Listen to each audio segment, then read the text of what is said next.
beberapa waktu yang lalu sebelum kita rapat, dengan Kominfo untuk membahas anggaran mereka yang akan mereka dapat tahun depan itu yang nilainya itu hampir 20 triliun, itu kita sempat mengunjungi, fasilitas Kominfo yang mereka sampaikan katanya untuk, apa namanya, menangkal segala macam, serangan serangan cyber ataupun juga untuk, menangkal, eee, apa namanya, judi-judi online, menangkal berita-berita hoaks, itulah katanya itu kayak cyber warrior-nya Kominfo lah gitu. Nah kan tapi, buktinya sampai saat ini data masih bocor dan mereka mengatakan bahwa ya data itu bukan tanggung jawab mereka, data itu ada tanggung jawabnya BSSN, apalagi berkaitan dengan penyerangan data.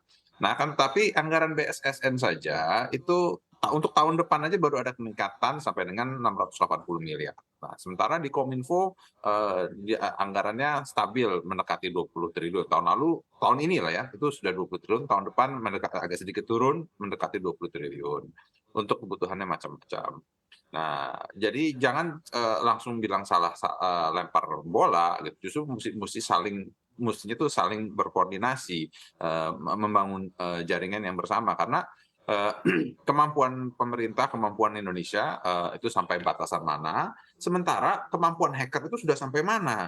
Jadi jangan saling bilang bahwa, "Oh itu tanggung jawabnya Kemendagri, itu tanggung jawabnya KPU, tanggung jawabnya Kemenkes, tanggung jawabnya BPJS, itu tanggung jawabnya swasta untuk menyimpan dan menjaga data." Itu harus terjadi koordinasi dan sinergi untuk sama-sama saling menjaga, untuk sama-sama saling meningkatkan, baik itu infrastrukturnya, baik itu pengamanannya, sistem pengamanannya, peralatannya, dan juga sumber daya manusianya, dan juga memperkuat jaringan-jaringan yang kita miliki agar itu, bulletproof hingga tidak mudah dipenetrasi oleh pihak asing. Karena kan selama ini yang menghack itu kan sebagian besar itu adalah hacker dari asing.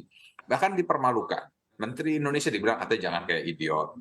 Nah, terus dibilang lagi BIN kemarin katakan ya, idiot intelligent. Ini muka pemerintah ini mau taruh di mana kalau terus-terusan seperti ini. Jadi maka itu semua kementerian lepaskan ego sektoralnya masing-masing agar bisa duduk bersama, bisa mencari membuat SOP yang baru.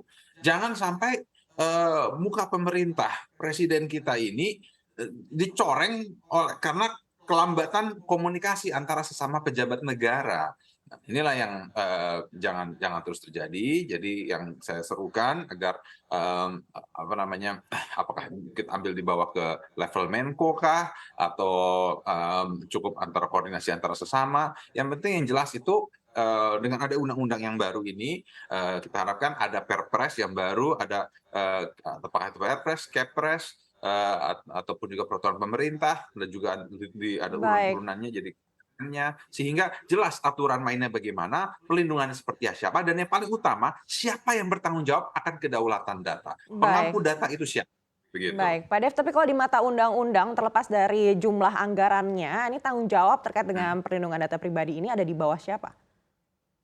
Nah, itu belum, diputuskan karena itu dikembalikan ke presiden. Jadi presiden nanti yang akan menentukan siapa yang bertanggung jawab akan PDN atau Pusat Data Nasional. Apakah lembaga baru atau di bawah, KL yang ada. Baik, artinya dalam waktu dekat ini yang paling kita butuhkan itu adalah Perpres. Ya, pokoknya ada urunan urunan daripada undang-undangnya itu sendiri. Baik, kita akan beralih ke Pak Pratama. Pak Pratama, kalau dari pengamatan Anda ini kan sudah berulang kali ya terkait dengan kebocoran data ini terjadi begitu. Dari pihak-pihak yang akhirnya ini juga saling menunjuk tanggung jawabnya milik siapa. Ini kalau menurut Anda yang paling tepat itu harusnya ada di bawah siapa?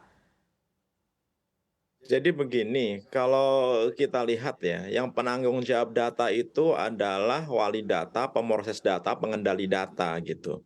Tadi saya nggak setuju tuh kalau misalkan Pak Kominfo bilang, ya ini bukan tanggung jawab kami masalah keamanan cyber gitu, keamanan data gitu loh. Nggak ada kok yang nyalahkan Pak Menkominfo. Kemarin itu masalahnya adalah data registrasi SIM card. Ada 1,3 miliar data registrasi SIM card yang ternyata bocor dan saya sudah melakukan verifikasi beberapa datanya itu saya verifikasi dan ternyata datanya itu benar begitu.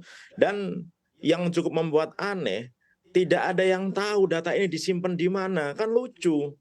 Ini ada data masyarakat, kita tahun 2018 dipaksa untuk melakukan registrasi SIM card.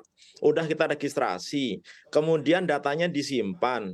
Kok ya yang nyuruh registrasi nggak tahu datanya ada di mana?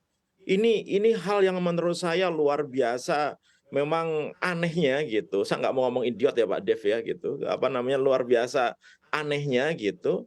Kok bisa gitu loh, data masyarakat yang begitu, apa namanya, isinya begitu, mengerikan kalau sampai dipegang oleh orang-orang yang, tidak bertanggung jawab gitu, karena ada nomor handphone di sana gitu. Kok kok nggak ngerti gitu. Bahkan ketika dibilang bahwa, "Oh ini bukan punya kita," gitu, operator juga bilang, "Ini bukan punya saya," gitu. Kemendagri juga bilang, "Ini nggak ada kita kayak gini," gitu. Terus ini siapa? Kan sebelum mendesain sistem registrasi SIM card, kan pasti sudah ketahuan ketika masyarakat registrasi, diverifikasi oleh, apa namanya, masing-masing operator, kemudian diverifikasi menggunakan data Dukcapil, dikembalikan lagi datanya valid, kan disimpan datanya. Di mana datanya disimpan? Kalau nggak ada yang ngerti, berarti ada yang salah dengan tata kelola IT di negara kita ini.